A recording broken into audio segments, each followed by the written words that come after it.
Jā, bērnībā man patika dziedāt, bet es arī ļoti aizrāvos ar mūzikas vēsturi un mūzikas teoriju, mūzikas žurnālistiku, vēl tā mēdz teikt mūsdienās.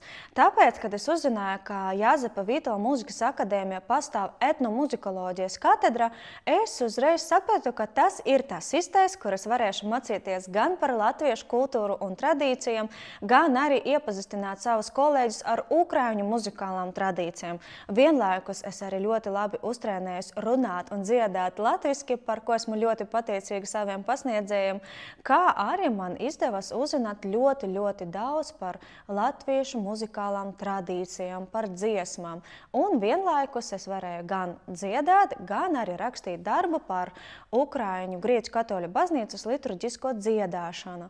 Un tā 4 gadi paskrēja ļoti ātri, es ieguvu ļoti daudz draugus, es dziedāju kori, un tāpēc viens no maniem ieteikumiem tiem, kas mācās pašlaik latviešu valodu, mācieties dziedot, jo tieši dziedāšanas laikā ļoti vienkārši saprast izrunu, izzināt arī detaļas, kā labāk veikt vai neveikt uzsverus, un man personīgi tas ļoti palīdzēja. Tāpēc mācāmies valodas dziedot. Tas gan priecē, gan arī dod nepieciešamas zināšanas par izrunu.